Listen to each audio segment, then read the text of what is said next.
Excuse me, Mr. DJ. Hey, check this out. We got a great show coming your way. From the ECSI Sports Studios, the #1 sports information program in America, the Breakfast Bankroll, with your host, the sports broker, Jeff Dawson.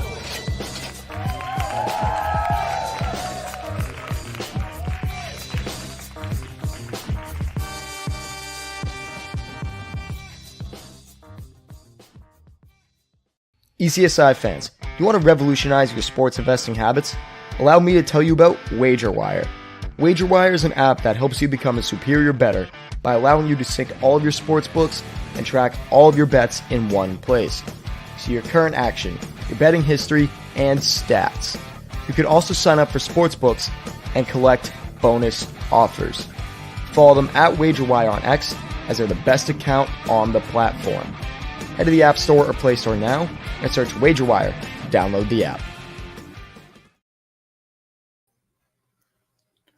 Good morning, sports fans from all around the globe. I am the host, Jeff Dawson, East Coast Sports Investors, and this is your Breakfast Bankroll with Travis Geiger and the good doctor himself, Zach Doctor from WagerWire. Tuesday, December 5th, 2023. Our weekly spot live in LA. Blessed and honored to be a part of something that's big now, that's going to be a lot bigger sooner than later. Shout out to the two gentlemen behind the desk, I'm drawing a blank here. Imagine that. Joseph Shea and Evan Lewis and Cade Horton. And of course, our proud sponsor in partnership with WagerWire. If you have not downloaded this app, shame on you. Run over to Google Play or wherever you download the apps. It's free. Get yourself accustomed to the app. Get yourself accustomed to start tracking your bets, checking your ROI. Scroll down to the bottom, see all the sports books and casinos there, free promos, match play. Start downloading, start window shopping, as we like to say. And if you're looking for a little flash cash, send an email to affiliates at wagerwire.com. Tell them JD from ECSI sent you. Travis, Zach, their team and community will take great care of you. So without further ado, let's bring in the two stars of the show, the one and only Travis Geiger and Zach Doctor. Good morning, gentlemen. Hey. How you doing, Jeff? I'm doing great. Yourself? Doing great, man. Yeah, bright and early over here on the West Coast. I saw you having so much fun with Travis every week. I figured I got to get in on that. So thanks for having me on. Well, we always start the show with this question that I throw to Travis for all the new listeners, the people that have not jumped on in the last 6 to 8 weeks. So now, Zach, I'm going to ask you the question. Tell everyone here in radio and TV land the story behind WagerWire, how it started, and where you guys are today. Yeah, absolutely. Well, I think it started on the couch, like I think most good sports betting ideas begin. Me and Travis, I think you guys have heard the story. Me and Travis and our third co-founder, Guy, our UCLA buddies going way back. So we were actually in the same fraternity, Sigma Nu, shout out at UCLA, graduated about a decade ago. But then me and Travis, we were roommates for 7 or 8 years post-college also. We had a little bachelor pad with a couple of our friends. SLA. He was working in Hollywood at the time, so he would get home super late off the set some nights. And I placed a Packer bet before the game. I think it was a Thursday night football or maybe Monday night. This is probably 2018, 2019 we're talking here, so a ways back. And I'd gotten the -3 before the game. He gets home in the, halfway through the second quarter, and Packers were already up a score or two. So the line had moved.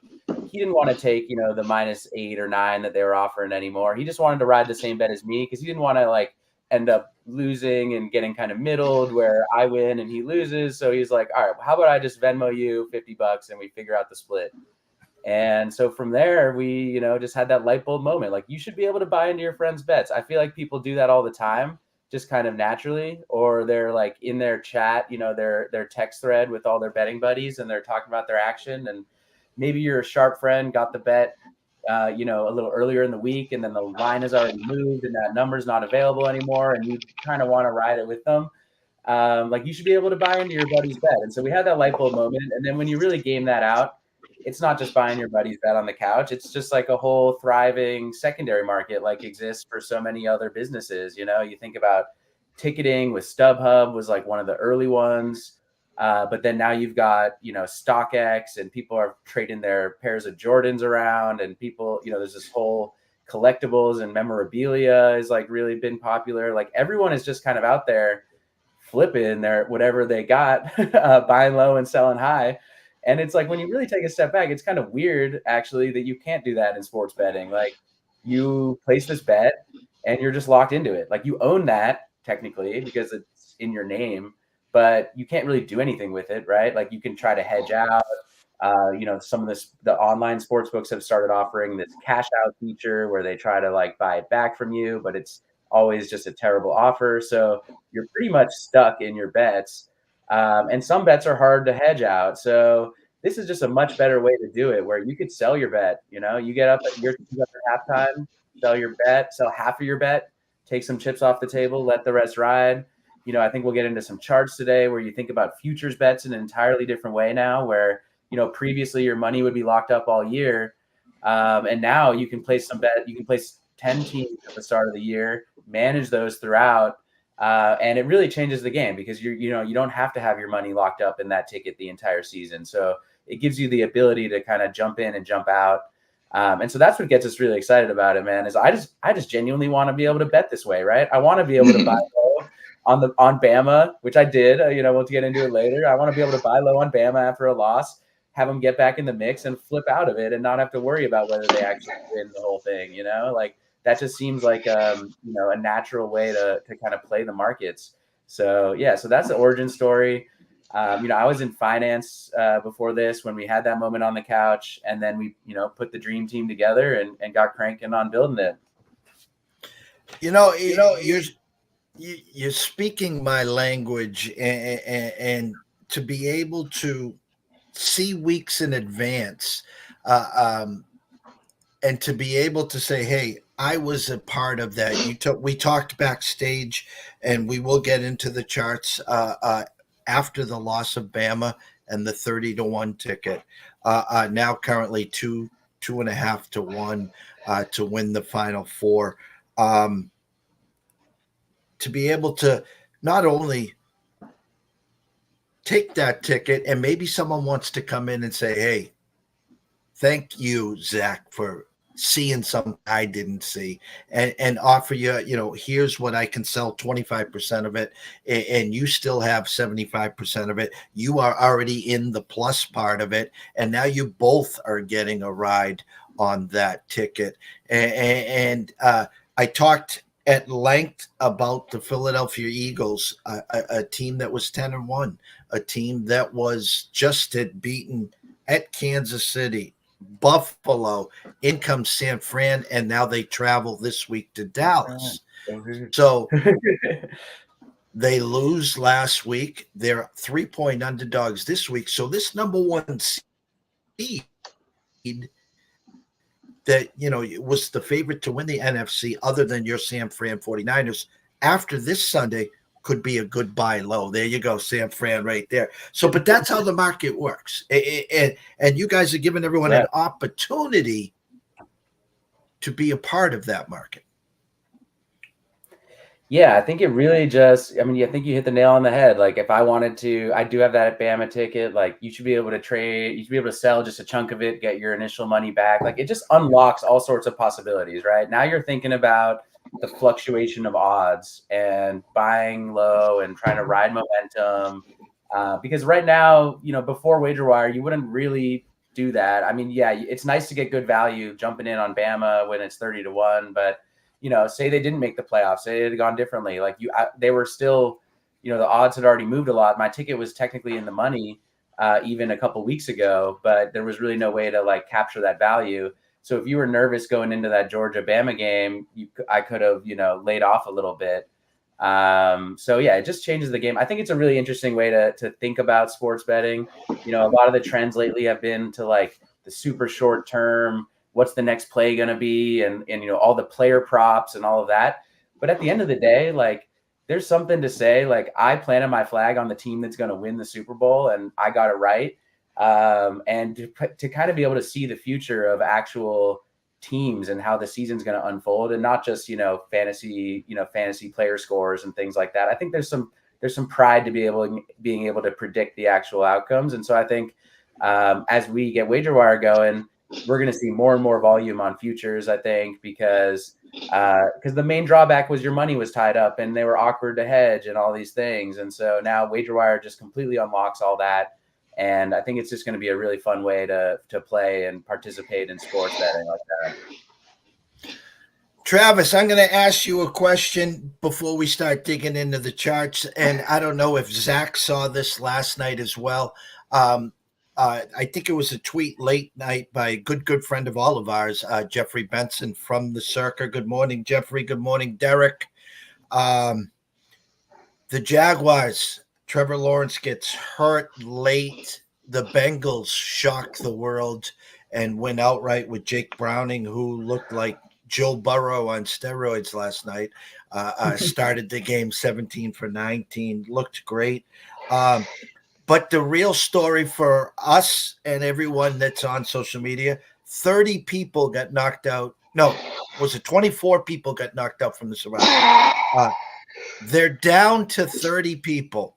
And I thought of you guys immediately. You guys had a great run, got knocked out a couple weeks ago. And I'm bringing this up for a reason, because Jeffrey Benson sent out a tweet now that the 30 remaining people, those initial tickets are now worth $309,000. Yep, they are. What are you trying to say, Jeff? This is where WagerWire would be. This is You see Jeffrey Benson talking about anyone that wants to sell their ticket or part of their ticket, make sure you get legal action. Make sure you get a lawyer involved in all this. WagerWire. Hey, Jeffrey Benson, Derek Stevens, the guys are right here. Yeah, we built it for you. We don't need lawyers. Actually, we don't need people to extend a line of credit or comp you at the Circle, although it is a beautiful place. Like, you should actually be able to do something with that entry. And think of all the people that crashed out. This is more money coming in the door for Circa. Heck, me and Zach might buy into one of these surviving tickets left, just because we're a little salty about crashing out. I think that it's just going to be, what's good for the goose is good for the gander. If it's good for the better, the house can probably find an edge. And we think that this is just logical, and it's something that they should offer. So we appreciate the guys at Circa. We think that, we don't want them to get left behind. They're really innovative. But right now, we just launched with Stations today. So we're in Stations Casino's free-to-play app. You can go check us out. STN Play. The announcement just came out. Red Rock Resorts. So we're in the Circa backyard. I mean, maybe we'll go Superbook next. I don't know if you're listening. It's a race against time. So we think that this is going to be everywhere. And we're excited to be announcing that this is a new announcement on your show today, Jeff. You guys are the first people to hear it. We're live in Stations Casino STN Play app. Go on there, play slots, play their sports book, play their table games. It's all in good fun. It's just coins, so there's no risk. But check it out. Well, so now that's the second belt notch, right? I mean, we're already Jake Paul and Bet-R. Now you're at Stations, so we're starting to see the movement move, correct?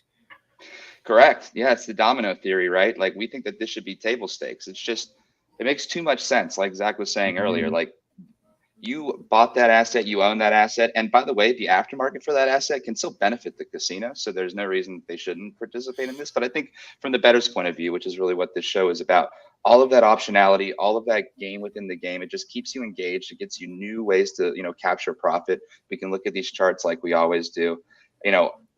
Four teams were chosen for the college football playoffs. Still only one can win. So these teams are riding high, but all but one is going to go to zero. Yep. And I think it's, yeah, like you brought up, Jeff, like these contests are great use cases, right? Like you're late in the Survivor, even not even that late. Like I think it would be a good strategy to go max entries, 10 entries in the Survivor, get them all advanced like a month or maybe 6 weeks, and then sell half of them. Then you make all your money back. You're actually in the black already, and you're free riding on 5 entries. Like that seems like a strategy that would totally work. And I think you'd end up getting more people entering the contest because of this functionality, and because you can do all sorts of new and different strategies through that. So that would actually benefit Circa, I believe. And then think about March Madness, similar thing, right? You got these brackets. Half the people are kind of busted after week 1 because they made some bad picks and they're already so far behind. They might want to rebuy into someone else's bracket who's doing well. And then someone who is doing really well, but maybe they aren't as confident in their, champion, would want to sell out and, take some chips off the table. So I think all those are really good use cases. Even fantasy sports, all these pick'em products like Prize Picks and Underdog, and Better has one. RT Sports. Those are, you're stringing together. Yeah, we have another deal coming down the pipe we'll announce with RT Sports soon too. Those are good examples too, because you string a couple player props into an entry, you hit 2 or 3 of them, and then you want to get out. Like that's another really good use case as well. So we really see this going in all sorts of directions: sports betting, fantasy, contests, and then who knows from there? Sky's the limit, I think. And I was going to definitely go that way. The contests, the fantasy, the player props. Do you think there's I don't want to say a bigger market, but a softer market maybe to get in there, to get into the contest? I'm a part of a local pick'em pool every week, and it's sponsored by Office Pools, and then I get the emails every day from them. Sign up for this contest, sign up for this contest. And as we always talk about March Madness and some of these other bigger tournaments, at the end of the day, there's only one winner. That's all there is. The rest turns into confetti. The rest turns into beer coasters in the trash, or unless you want to, mount it and hang it up and just to twist the knife every day that it didn't come through. How could that not come through? But the fact of the matter is that you're allowing people maybe to start, as I like to say, get more active in sports wagering and start to turn it into investing, to know they have outs and outlets. Hey, I'm willing to invest $10,000. I'm going to get 10, which is the max, which Derek and them might see. Once this comes into play, maybe they turn the 10 max to 20 max. Maybe that grows there, or 15, because you're having yourself an option to get out. Hey, we made it through the first month. 35% of the pool's already gone. You do the math. You guys are the geniuses. Hey, we have $10,000 invested. We get back 25,000. We're plus 15. You each get a piece of the pie. Let's go have some fun. Totally. And I think you're exactly right. I think you'd find out that people play way more aggressively, because right now you just have to live with what happens with your ticket. But if you have this optionality to sell out of it later, or to buy back into other people's too, like the opposite side could be true too. Like if you just have money for one entry at the start, you might actually be able to get more aggressive with that if you're willing to buy back in case you get bounced. It just alters your strategy a little bit. It's something you can take into account. That I do think you'd get more people playing. And at the end of the day, that's what these books want. They just want more people playing. And so we do partner up with them.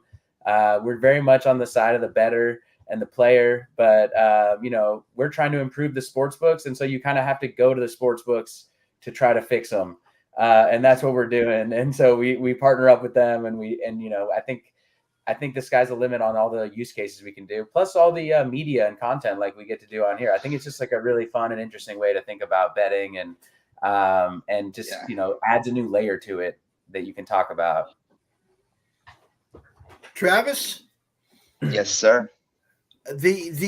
You talked about RT Sports. Again, Underdog, Prize Pick, RT Sports, that side of the gaming.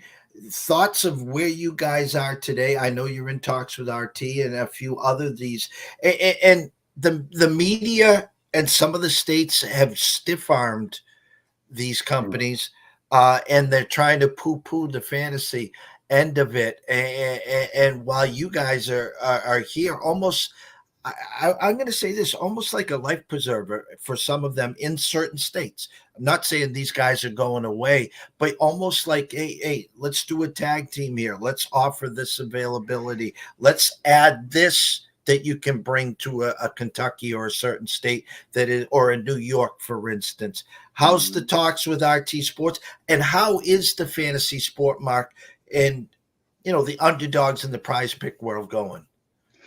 Yeah, so RT's a little bit of breaking news, so I don't want to go too much into that, but I can tease the fact that we are getting very much into the pick'em and daily fantasy side of the house, and it's going to culminate obviously with the better announcement that we already dropped, we've talked about. But I think beyond better, there's all these challenger brands, right, that actually have nimble tech. They actually have an innovative mindset. They can actually do something different, and we're here to help them compete. They can't outspend Prize Picks. They can't, Underdog's a really great company, but they're a behemoth compared to some of these other companies, right? And so we're here to be a competitive edge to help them compete in that market. And like we said, the media part of it kind of helps that book sell itself, because now you get to talk about all these cool graphs, all these cool storylines.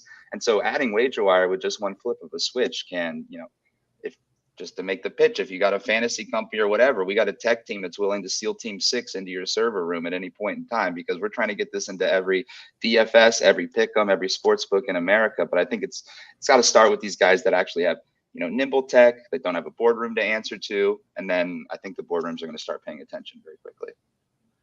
I have to say, last night as I was in the office and I had the game on after the Celtics loss, and they are not going to Vegas this week to play in the in-season tournament. I saw a commercial, and maybe I'm just blind from Prize Picks. Now, maybe I'm just blinded because every commercial is DraftKings or FanDuel. Next thing you know, on national TV, here comes Prize Picks. Makes you want to stab your freaking eyes out, to be completely honest, Jeff. Right? Yeah, they're really blasting us with this sports betting ads and everything these days. It's kind of nuts. They're playing themselves. Not only are they bad commercials and no one watches them, but they cost a ton of money. So maybe just do something different. I don't know. It's a crazy idea. Right. Crazy idea to just have a better product. Maybe people will use it. Same amount of money. It costs the same amount of money. Yeah. yeah.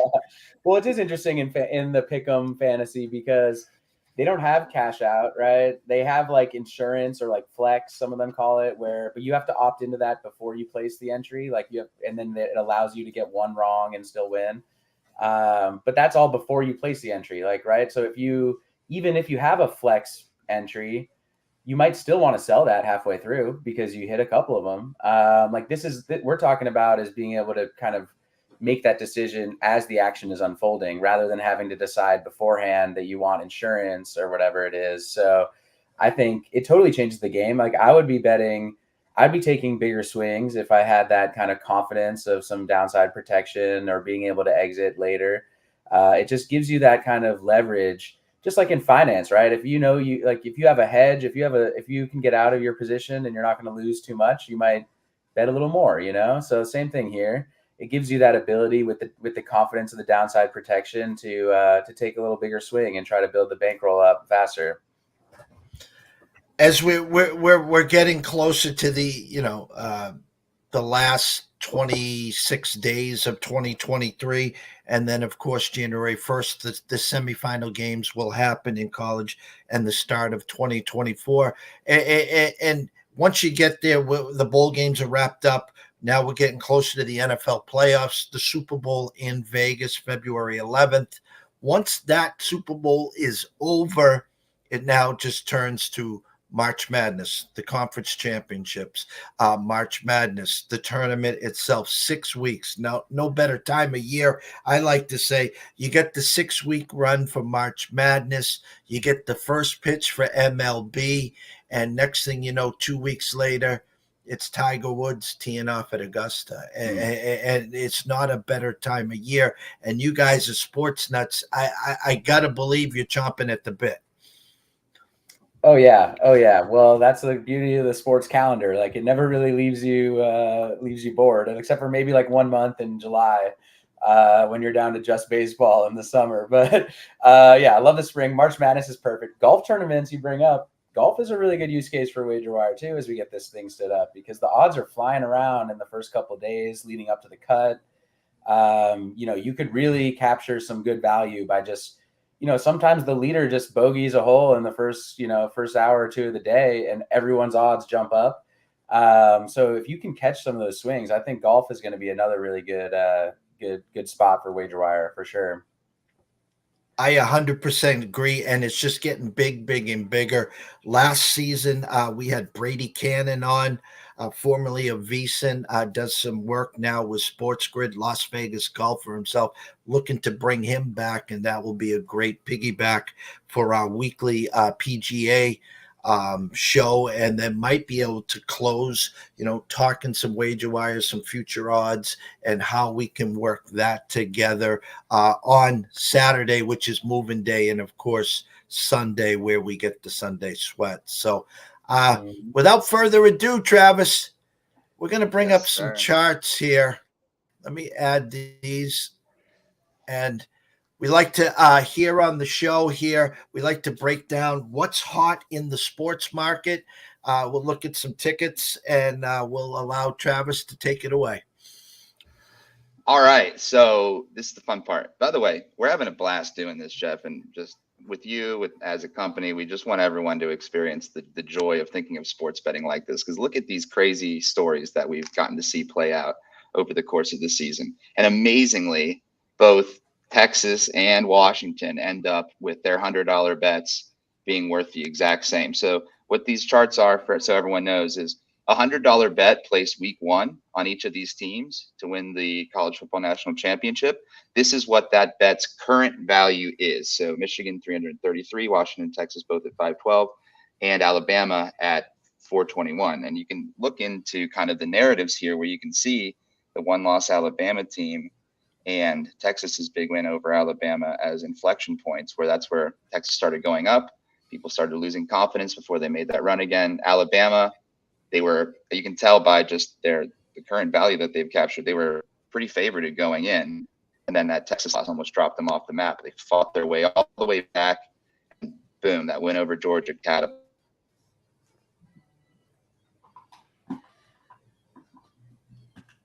Am I coming in clearly? No, there you go. You're back. That Bama one hits home, close to home for me. I Am I coming clearly? Can you got my feed? Yeah, I get your feed. Yeah, you're coming through now. Okay, cool. Okay. All right, great. Yeah, so you can see a similar inflection point between Washington and Alabama. Clearly that's like, the Georgia win and the Oregon win, but they're sitting right there in the lurch waiting, right? And I know that, Jeff, you talk about buy territory. Rather than bet the money line on that game, bet the national championship on that game. If you're in the conference, if you're playing Georgia, and if Alabama wins, it could get them in, or if Washington wins, it could get them in. Don't just bet them to win over Oregon. Bet them to win the whole thing, because you're going to skyrocket in value. That's one of the things we talk about. I'll just pause here, Jeff. Yeah, last week, great point, Travis. We brought that up here. Is the fact of the matter is, if you liked Alabama last week, plus the 5, if you thought Alabama was going to be able to win that game, you still weren't sure if Alabama was going to get into the Final Four. The assumption was the winner of the SEC title game was going to get in. And we clearly stated, Travis, you and I, why bet that game? Not we were poo-pooing that thought process, but you still had time to jump in and get a future on Alabama at, I think, 5 or 5.5 to 1, where they're now currently 2.5 to 1. So anyone that watched the show last Tuesday was able to jump on the train, and at least they'll be sitting at a 5.5 to 1 versus a 2.5 to 1. Yeah, it's interesting. I mean, I did grab a Bama future back early in the year, right after they lost to Texas. I grabbed them at 30 to 1. Woo! And so Nice. I'm sitting pretty good on that. And I wish I'd bet more, right? But it's looking pretty good. But I was a little nervous that they were going to actually beat Georgia. But I just kind of stuck with it. I did have a small Georgia bet out there from middle of the season too. And then I've got I've got a Michigan one. Yeah, Georgia goes to 0. But I mean, this was a better outcome for me. I was definitely rooting for Bama, but I do have a Michigan. I placed a Michigan all the way before the season, so I basically have like exactly this graph that Trav just had up, which was the 100 to win 333. I placed it just before week 1, so I think I only got 9-2. I think was my odds, like plus 450.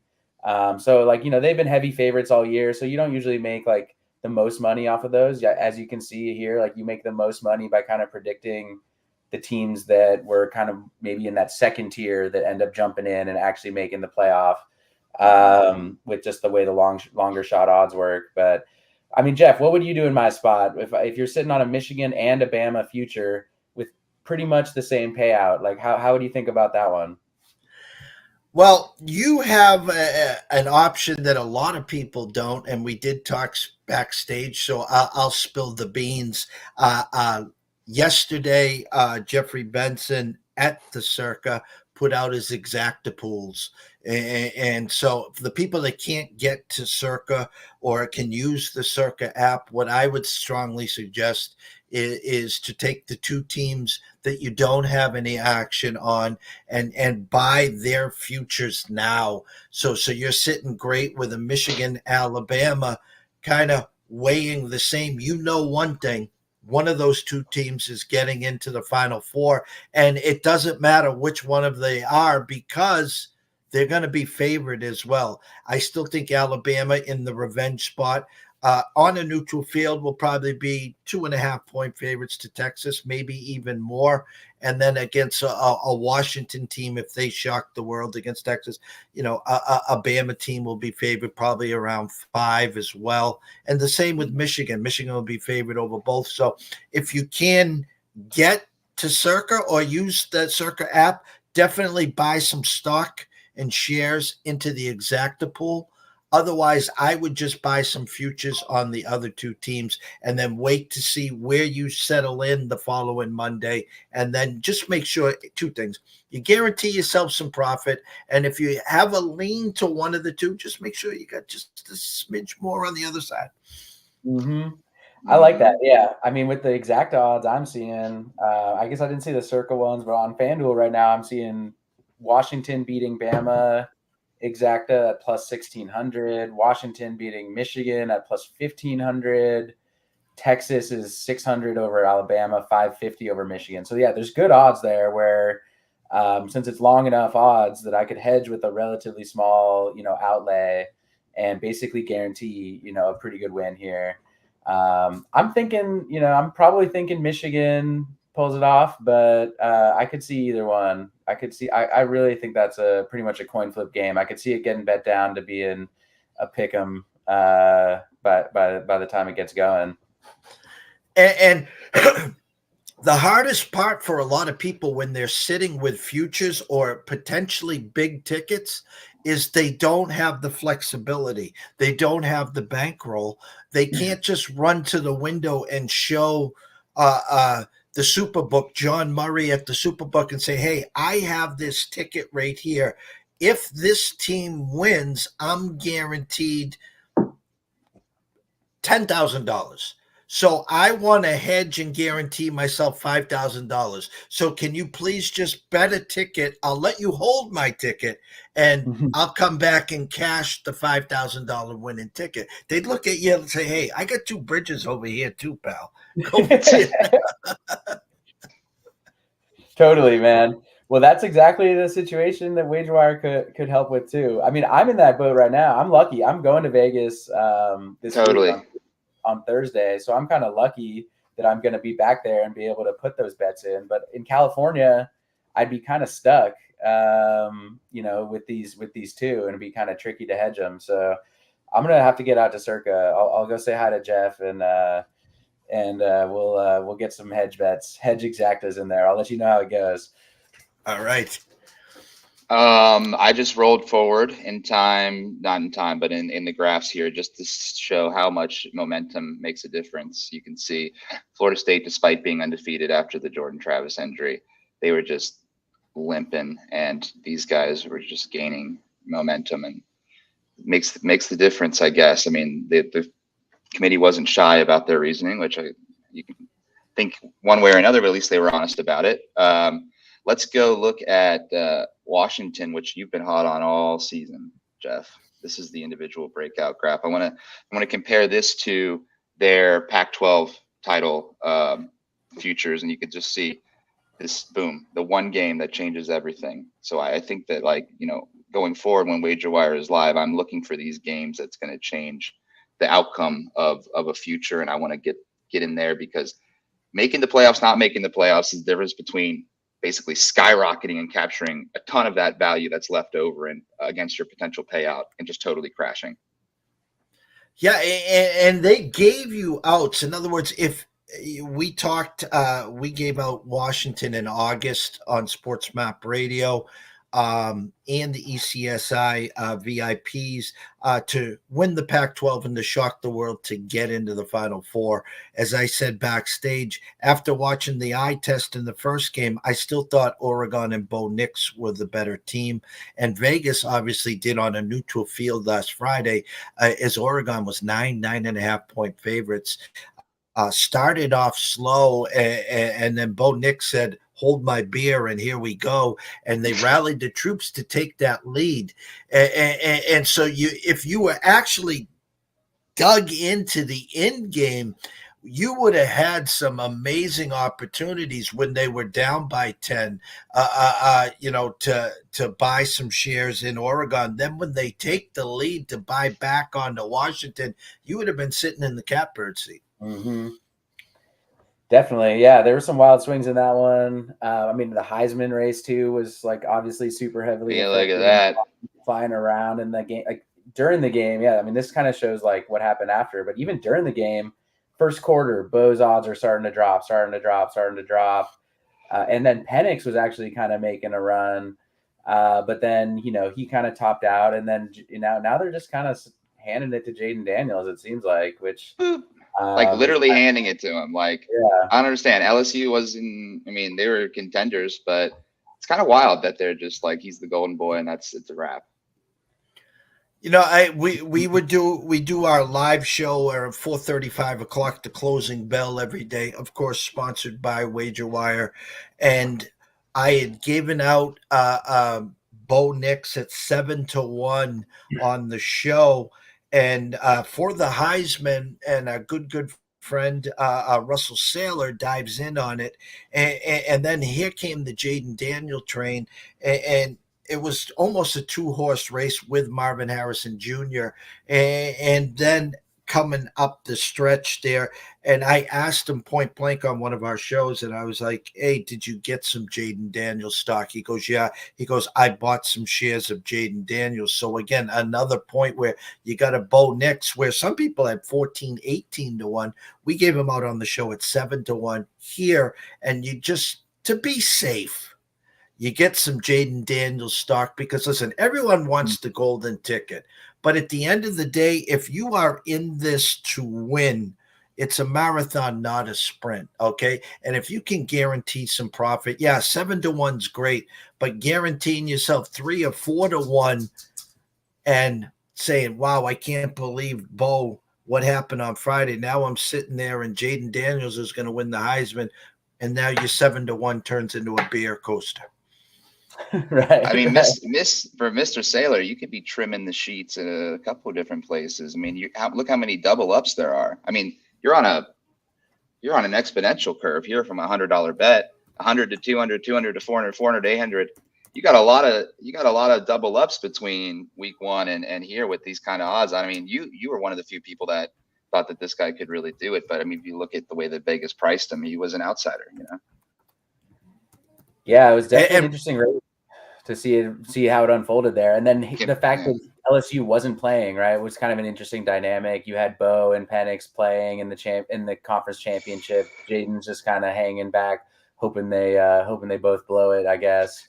And I it mean, just look at Harrison is a good example. I have to go back and see what his odds are, but he's topping out at 500 before the crash here. Compare that to where that's at week 12. Compare that to Daniel's week 12.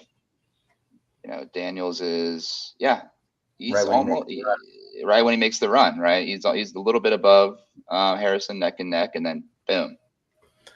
And I can interject. Shout out to Russell Saylor, who was watching. He ended up. Good morning, Russell. He ended up locking in 3-1. So a 7-1 and a 3-1. God bless you. That's how this game is played. Good on ya. Mm-hmm. Going back to the Jaden Daniels run, I caught it with my eyes. LSU was traveling to Alabama. And Alabama was 3.5, 4-point favorites against LSU. And then I think what the Sharps did is instead of betting LSU plus the 3.5 or 4, they bought shares of Jaden Daniels because over that weekend, I saw a big move on his Heisman Trophy ticket. I saw a big drop. And I'm like, okay, so what you could have done is, hey, I'm going to buy the Jaden Daniels shares in the Heisman. And then to hedge that wager, I'm going to go play Alabama -3, 3.5, or play them on the money line. And that's what they did. And they were winners on both cases. Jaden Daniels got knocked out of that game in the fourth quarter. Alabama wins, keeps their title hopes alive. LSU with their third loss of the year. But yet Jaden Daniels kept, amazing numbers from the kid. And he ends up being the golden goose. Let me show you an interesting little thing. Okay, here's LSU's title graph, and here's Jaden Daniels' Heisman graph. I mean, have you ever seen such a mismatch between a personal outcome and a team outcome in the Heisman race? It's pretty wild. Yeah, that just goes to the where I guess I'm trying to put this in the words where I'm thinking this out loud here, where the game has gone, meaning the market has gotten so sharp, people have gotten so sharp, there is so much information out there, so many websites, so many platforms, so many podcasts, so many apps to bet these things, where when a team falters, so what? I still can get in. I can get into the Heisman race. You were seeing what Jaden Daniels is doing on the field. Yeah, it was a Bo Nix to win. And then Marvin Harrison was up there. Then Jordan Travis was up there. And then Jordan Travis gets hurt. And it's kind of crazy where you see a team falter, because that's where they started to falter after the Alabama loss right there. They were done. But people still believed in Jaden Daniels, and they bought shares of Jaden Daniels. Sure did. This looks like a skateboard ramp. Right. Yeah, it is interesting. I can't remember the last time they locked on Heisman favorite was on a team that wasn't even really in contention for the playoff. It is interesting. But I mean, he's been playing nuts. I mean, he looks great, so I can't fault him for that. But speaking of. Yeah, go ahead. Keep it rolling. Yeah, go for it. What's next? Well, as long as we're speaking of Black Swan events, we could just look at the Bengals, which we all know what happened. And then I really hated to see Trevor Lawrence go down. I don't know that this takes it into effect. This is the line that came out after the game, but yeah. Yeah, that was hard to see. I hope Trevor Lawrence is all right. But I mean, maybe the Browning era is starting over there in Cincinnati. We're Browning out. He looked pretty good, man. I gotta say, I was genuinely very surprised. It was Mixon's best game of the year too. I was 30 points down in a fantasy football matchup with Joe Mixon and Evan Ingram left to play. Ended up winning by 12 points. So I feel really good about that. I mean, number one, if Browning stays around next year when Burrow's healthy, put him in a wildcat. Let's play around. If not, then I think trade him and get something nice for him.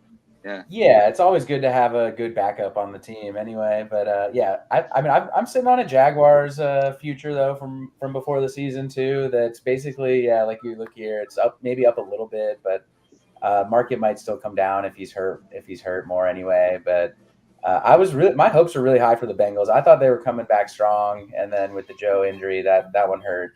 But Mr. Dawson, Zach and I are gonna always believe in the Bengals, no matter how much they crash us out of multi-million-dollar contests. But probably should bet on them less. But my question is, do you think that at $6, the Bengals are still have a little bit of a chance to make the playoffs?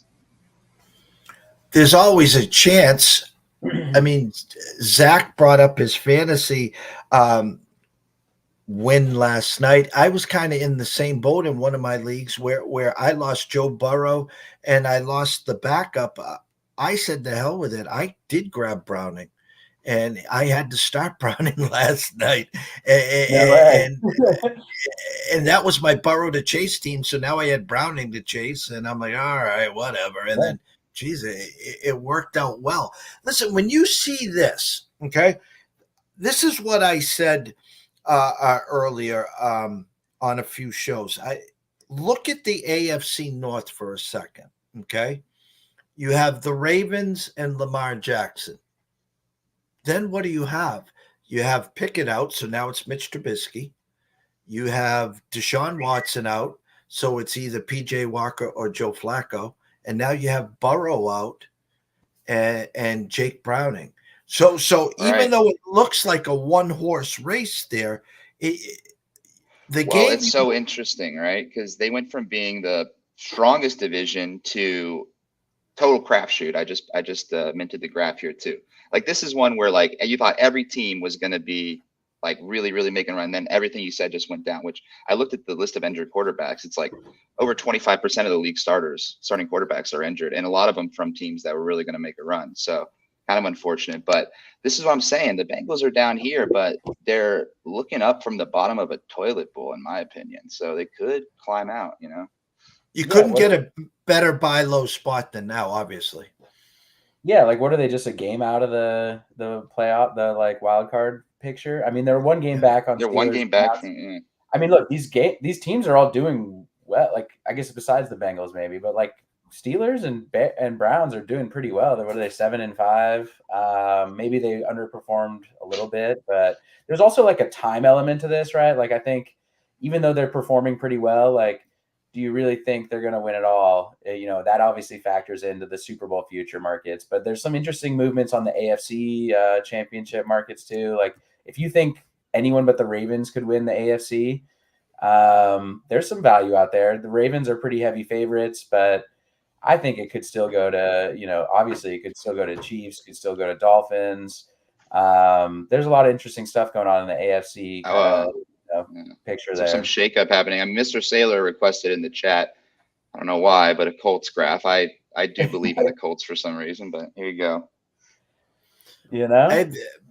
Minshew magic. I mean, again, they pull one out of the depths. Jonathan Taylor out 2 to 3 weeks. But Zach Moss, a great game by Pittman. They again just finding ways to win, and I think the AFC is wide open, where the NFC has kind of come to that. The 49ers rounding into form most likely will be hosting. Look at that grouping. Yes. Don't look now, but an Eagles loss and a Dallas win with a 49ers win, and now you got potentially 4 with the Lions. You could have 4 teams with 3 losses and the shakeup there. And I guess what I'll say to you guys is this is what I said last week. Bills travel to the Chiefs this week. They're 3-point underdogs. Bills are 6-6. If you like the Bills to win the game and the Chiefs to lose 2 in a row, buy some stock in the Bills, please. If they lose, they'll be 6-7. Thanks for playing. I mean, it's a must win to get to 7-6, to at least still be alive in the playoff hunt. So instead of diving into them just beating Mahomes in Kansas City, buy some stock into the Bills if you believe in the Bills. Yeah, it's an interesting spot. I mean, these are the kind of the spots you look for around this time of year of like teams that are underperforming, but if they got into the mix, all they have to do is make the playoffs, and then it's the Bills, right? Like you could totally see a world where they start playing well and they're in the AFC Championship before you know it. But they got to get in, and they have a couple other tough games. They still play, Chiefs. You mentioned they play Dallas, they play Dolphins. They have one or two like easier ones, but Bills just ended up just kind of. It was a perfect storm for them. Tough schedule, just not playing well. Lost a couple games, but I could see them kind of like pulling it together here, sneak their way into the playoffs, and then it's anything could happen at that point. All right, let me do this. I know. This is the first of the dream team. This is the first of many, many. There was a lot of people watching. Anyone new to this, do us a favor. If you're on X, social media, tweet, like, retweet. If you're not following Zach, please go follow Zach at WagerWire CEO. If you're not following Travis, please go follow him at WagerWire CXO. Please go follow WagerWire. Go to Google Play, download the app, start sharing it with your friends. Yeah. This is a week-to-week journey that we have put together here, and I couldn't be happier, prouder. And what I'd like to do as a closing thoughts here is I just give you guys 30 seconds to where you can find your work, what are you guys up to, and until next Tuesday, what you're up to, basically. Yeah, well, today's a big day for us. You can check us out on STN Play with Stations Casino that just launched. It's WagerWire. It's in its version 0.0 form with coins, but it's got markets up there. We got parlays up there. You can play around. It's free. We're on the App Store, WagerWire, one word. You can download us. You can sync all of your sports books, track your action, compare lines. We're adding more features every day. There's a great community. Follow us on Twitter at WagerWire and spam Jeffrey Benson at Jeffrey Benson 12. Exactly. Yeah, everyone here can actually help us with the push to get all these books to get WagerWire plugged in. We're trying to make as much noise as we can. Let them know that you want it, that you like it. Honestly. Yeah. Honestly, we don't want Japanese baseball. We want WagerWire. Okay. There you go. Yeah, so we got some big things coming down the pipe too. I mean, we teased one of them with RT Sports earlier. We got other stuff cooking up. We should have some other announcements going on, and hopefully everyone just sticks around and kind of like follows the journey here as we get WagerWire proliferating throughout the entire industry here. And I just misspoke. You can WagerWire Japanese baseball too. Yeah, you could WagerWire Japanese baseball too. Yeah. At 3:00, myself and Andrew McGinnis from Wager Talk will be here for the midday market report, and at 4:30, myself and Riley will be here for the closing bell. Great spot, guys. Amazing work. And again, this is just the start of big things to come. Can't thank you guys enough. Travis, you've been pulling the toe every Tuesday at 7:30 a.m. in LA. I know it's early. Zach, we are blessed and honored. The door is always open and the mic is free here for you to come join us. Best of luck this week. Tell the boys in the Circa, East Coast Sports Investors says hello while you're in Vegas. And to everyone else, behave yourselves. Breaking news again from the boys at WagerWire, the first of many to come. So see everyone soon. Thanks, Jeff. Thanks a lot.